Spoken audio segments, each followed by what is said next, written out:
Transmitter है, suppose हम level transmitter का फील्ड कैलिब्रेशन कर रहे हैं, तो फील्ड कैलिब्रेशन में ऐसे ही हम बताए थे, ये मेरा फील्ड कैलिब्रेशन है।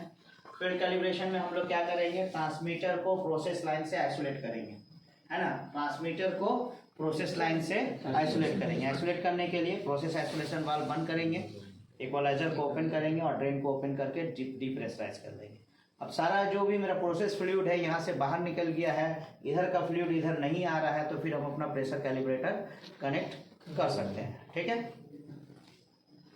तो उसके बाद फिर हमको अगर रेंज पता है, जैसे मेरा रेंज है यहाँ पे अभी हम लेवल कर रहे हैं, तो यहाँ क्या देंगे, डीपी टाइप का लेवल मेजरमेंट है, तो इसमें हम क्या अप्लाई करेंगे, प्रेशर अप्लाई करेंगे। प्रेशर अप्लाई करेंगे।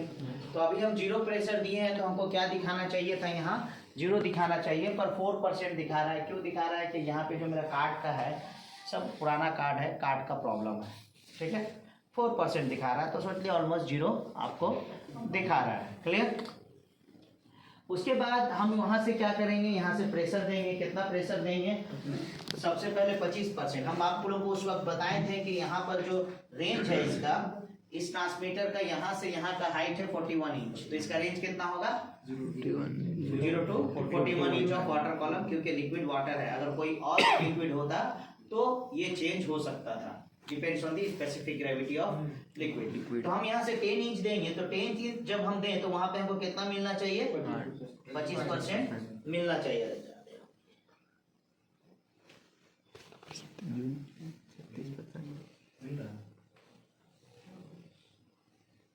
हो गया सर, हो गया 25.4 नहीं यार, 29 होगा। ठीक है, 4% का तो पहले से इधर चल रहा है ना। हाँ 29 होना चाहिए। ठीक है, थोड़ा सा हम यहाँ से ज्यादा ही दिए हैं, तो वहाँ 4% का पहले से एरर है, वहाँ हम 11 दे दिए। हमको देना कितना चाहिए था 10.5, एक्चुअल में अप्लाई हो गया है 11 पॉइंट कितना है 4 है, ठीक है। 11.5 के करीब अप्लाई हो गया, तो हमको यहाँ पे क्या मिल रहा, ज्यादा प्रेशर लेवल शो कर रहा है। तो जब आप फील्ड कैलिब्रेशन करेंगे तो एक आदमी फील्ड में होगा और एक आदमी होगा। ऑफ कोर्स वहाँ हम प्रेशर अप्लाई कर रहे हैं, यहाँ क्या देख रहे हैं, परसेंटेज लेवल देख रहे हैं, है ना। अगर फ्लो ट्रांसमीटर कर रहे होते तो यहाँ प्रेशर अप्लाई कर रहे होते और यहाँ क्या देख रहे होते, फ्लो रेट देख रहे होते। क्लियर हो गया। तो यही है हमारा फील्ड कैलिब्रेशन। लेवल में भी ऐसा ही होगा, फ्लो में भी ऐसा ही होगा। अब टेम्परेचर ट्रांसमीटर कैलिब्रेट कर रहे होंगे तो वहाँ रेजिस्टेंस देंगे और यहाँ क्या देखेंगे, टेम्परेचर। चाहे तो रेजिस्टेंस देंगे, चाहे तो मिली वोल्ट देंगे, है ना। फील्ड में टेम्परेचर ट्रांसमीटर को क्या देंगे, रेजिस्टेंस या मिली वोल्ट देंगे, क्योंकि वहाँ पे तो हम टेम्परेचर बात वगैरह उतना ले जाके यूज कर नहीं सकते हैं, तो हम क्या करते हैं, सिमुलेट करते हैं इसको। तो अब हम कितना देंगे, 20 देंगे।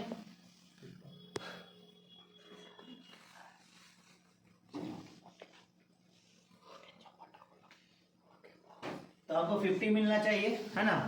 4 का पहले से एरर है, हमको 58 मिल रहा है ना। थोड़ा सा एरर है यहाँ पे मेजरमेंट में, क्यों, क्योंकि ये जो कार्ड है मेरा, कार्ड का प्रॉब्लम है, ओके। अब यहाँ पे वही है, क्योंकि कॉस्टली आइटम ट्रेनिंग के लिए लगाना, मतलब नया खरीदने जाना बहुत महंगा पड़ता है। ओके, इसके बाद हम कितना देंगे, 30 देंगे।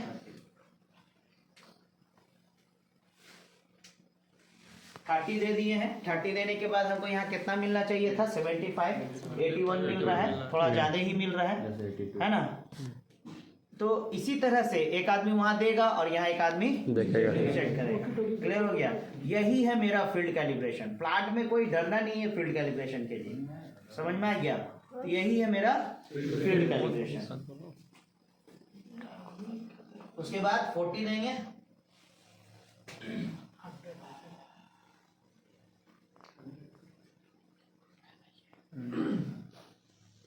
और वहां देखेंगे कितना, 100%। तो यहाँ मेरे को 100% मिल गया।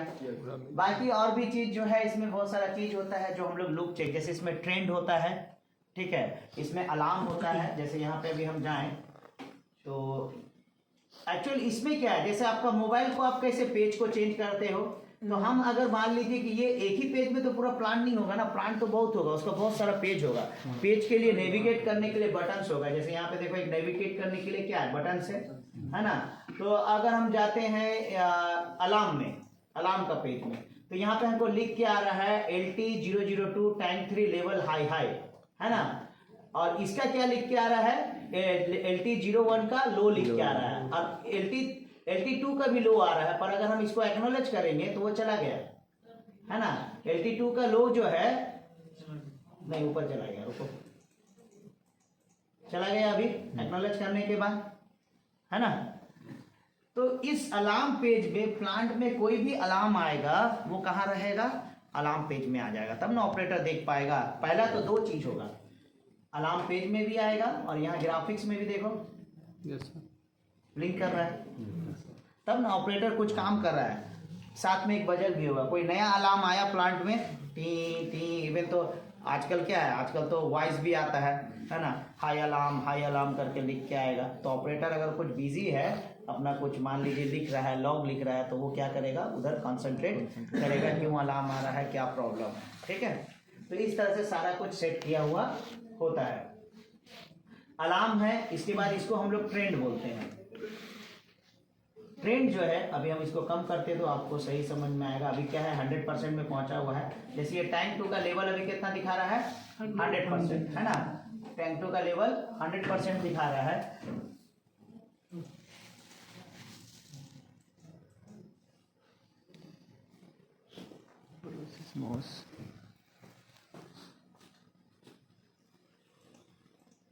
देखिए अभी हम लेवल को कम किए तो अभी लेवल भी कम दिखा रहा है, 80 हो गया।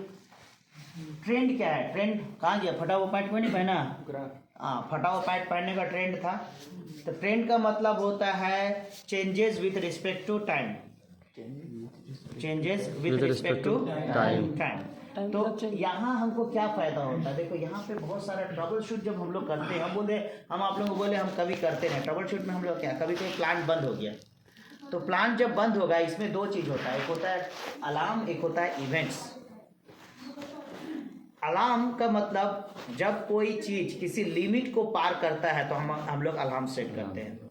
और इवेंट्स का मतलब क्या होता है, हम हर वो जो चीज चल रहा है, प्रोग्राम चल रहा है, उसका हर चीज को कैप्चर करते हैं, है ना। कोई इवेंट्स का अगर कैप्चर हो रहा है तो हर पॉइंट को क्या किया जाता है, कैप्चर किया जाता है। तो प्लांट में मान लीजिए कोई प्लांट चल रहा है, हम लोग बोले ये अलार्म और इवेंट्स में क्या फर्क है। जैसे हम यहाँ से स्टार्ट बटन दाबते हैं तो कंप्रेसर स्टार्ट होता है ना, कंप्रेसर स्टार्ट होता है। यहाँ से स्टॉप बटन दाबते हैं तो कंप्रेसर बंद हो जाता है।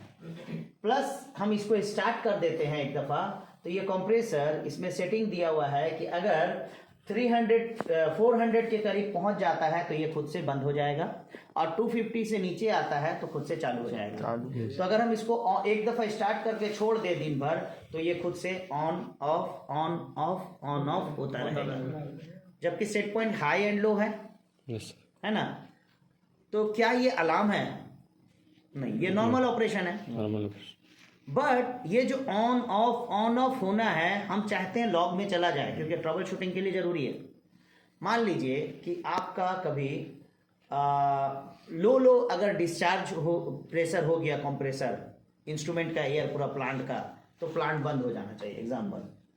तो हम क्या करेंगे, ये मेरा सपोज मान लो इंस्ट्रूमेंट एयर कंप्रेसर है, तो हम एक लो सेटिंग डाल दिए कि लो पे हमको अलार्म बज जाए, या हम एक लो डालें जिस पे स्टार्ट होगा, उसके बाद लो अलार्म डालें जिसमें आपको या तो कोई दूसरा कंप्रेसर या अलार्म बजेगा, और फिर एक ट्रिपल लो है जिसमें पूरा प्लांट ट्रिप हो जाएगा। जैसे बोल दिए कि 200 पे एक अलार्म बजे और 150 पे प्लांट बंद हो जाए। तो लो जो है, लो भी एक सेट पॉइंट है, बट इसमें हम अलार्म नहीं चाहते हैं। 250 में हम अलार्म नहीं चाहते हैं, पर कंप्रेसर स्टार्ट होना चाहते हैं।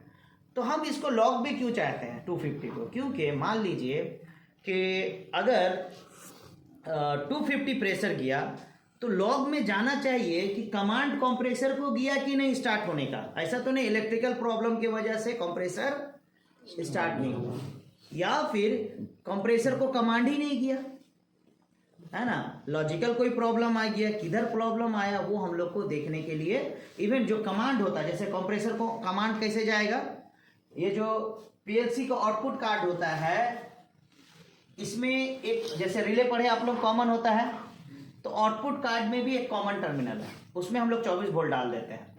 और रिले में क्या NONC है, पर इसमें बाकी जितना टर्मिनल है सब NO है, किसके साथ में, कॉमन के साथ में। तो पीएलसी आउटपुट को बोलता है कि तुम चैनल नंबर 1 को कॉमन के साथ जोड़ दो, कॉमन के साथ चैनल को 1 को जोड़ देता है, 2 को जोड़ दो, 2 को जोड़ देता है, तो 24 वोल्ट 2 पे चला जाएगा, है ना। अगर हम एक लाइट लगा दी है तो लाइट कौन कर देगा, तो वही करता है। तो ये भी हम रिकॉर्ड रखना चाहते हैं लॉग में, क्योंकि कभी कभी हमको इससे क्या होता है ट्रबल शूटिंग में। तो लॉग में क्या होगा, जैसे यहाँ पे हम ये करें, यहाँ पे इस तरह से, एक्चुअली ये जो पूरा प्रोग्राम किया गया 2017 के बाद मेरे को टाइम ही नहीं मिला इसको सही करने का, जब से वैसा ही चल रहा है। तो यहाँ पे सारा इवेंट्स आएगा कि कब मोटर ऑन हुआ। अगर हम यहाँ पे मान लीजिए ये जो कंप्रेसर है चल रहा था, आप नहीं थे, कोई बंद करके चला गया स्टॉप बटन से, आपको क्या पता कंप्रेसर प्रेशर की वजह से बंद हुआ या कोई बंद करके चला गया, कैसे पता चलेगा? लॉक से डाटा ही से पता चलेगा ना कि किसी ने ये वाला बटन दबाया था। समझ में आ गया? जबकि बटन का दबाना अलार्म नहीं है, तो वो मैसेज जो है वो ऊपर वाला पेज में नहीं आएगा, वो नीचे वाला पेज में आएगा। अलार्म वाला ऊपर वाले में आएगा, अलार्म वाला ऊपर वाला में आएगा। पर सपोज अभी प्रेशर मान लीजिए कि टैंक का लेवल हाई हाई हो गया, बाद में वो नॉर्मल होगा तो अलार्म तो चला जाएगा। अभी जैसे लो लो चला गया वहां से, पर वो भी जब नॉर्मल होके चला जाएगा तो कहाँ जाएगा, वो भी इवेंट्स में रहेगा पूरा। अगर आप देखना चाहते हैं कि आज से 1 महीना पहले पार्टिकुलर टाइम पे को या ये अलार्म लास्ट टाइम कब आया था, तो अलार्म पेज से तो डिसअपियर हो गया, कैसे देखोगे? तो इवेंट्स को हम लोग इवेंट फिल्टर कर सकते हैं आज से 1 साल, डिपेंड्स ऑन आपका मेमोरी कैपेसिटी कितना है इवेंट्स रखने का, क्योंकि वहां तो थाउजेंड्स हर मिनट पे फ्लड ऑफ इवेंट्स आता है। ठीक है, तो कैपेसिटी कितना है उसके हिसाब से सारा इवेंट्स रिकॉर्ड होता रहेगा। ठीक है, और उसको हम लोग फिल्टर भी कर सकते हैं 3 दिन पहले का, आज का 1 घंटा पहले का। इवन एरिया वाइज होता है कि आप पर्टिकुलर एरिया को देखना चाहते हैं, तो उसमें बहुत सारा फ्यूचर है, पर फिल्टर हो सकता है, ये आपको जानना जरूरी है। समझ में आ गया इवेंट्स क्या होता है? तो ये सारा चीज है, इसी को हम लोग। और लूप चेक भी सोच लो इसी तरह से होता है, लूप चेक भी यही होता है। पर लूप चेक में क्या, जैसे पीएम प्रिवेंटिव मेंटेनेंस और लूप चेक में क्या फर्क है? लूप चेक जब हम करते हैं, कोई भी आपका घर नया बनाया है, डोर लगाया, तो आप क्या करते हैं, डोर को एकदम अच्छा हिला उला के देखते हैं, है ना। पर अगर ऑलरेडी चल रहा है, आप खाली चेकिंग करने आए तो उतना हिलाएंगे उसको? नहीं हिलाएंगे। तो उसी तरह जब लूप पीएम होता है, लूप चेक होता है, तो हम लोग बहुत सारा चेक पॉइंट्स चेक करते हैं। पर जब हम लिखाएंगे लूप चेक के बारे में बताएंगे तो सारा पॉइंट्स लिखा देंगे। पर जब पीएम करते हैं तो हमको पता है प्लांट ऑलरेडी चल रहा है, तो जैसे अभी कैसे प्रेशर दिए, प्रेशर दे के 0%, 25, 50, 100% देख लिए, हमको अलार्म आना चाहिए, अलार्म भी देख लिया, अलार्म भी आ गया, हो गया खत्म। पर उसमें और भी पॉइंट्स चेक किया जाता है। समझ में आएगी? बट प्रोसीजर ऑलमोस्ट सेम है। उस लूप चेक में भी एक आदमी फील्ड में होगा, एक आदमी यहाँ पे होगा, वहां से प्रेशर देगा और यहाँ चेक करेगा। ठीक है, ट्रेंड समझ में आ गया? ट्रेंड क्या है? जैसे ट्रेंड उस समय हम आपको दिखाए थे कि ट्रेंड क्या हुआ, नीचे आया,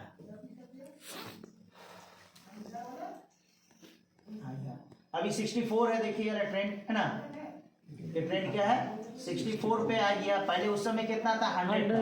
तो इवन कितना, किस वक्त में कितना इसका वैल्यू था वो भी हमको बताएगा। ठीक है, ये सब रन टाइम ट्रेंड है। हिस्टोरिकल ट्रेंड 2 तरह का ट्रेंड है। हिस्टोरिकल ट्रेंड में आज से एक, जैसे अलार्म क्या है, आपको खाली बताएगा कि अलार्म आया, है ना, या ये अलार्म एक्टिव हुआ।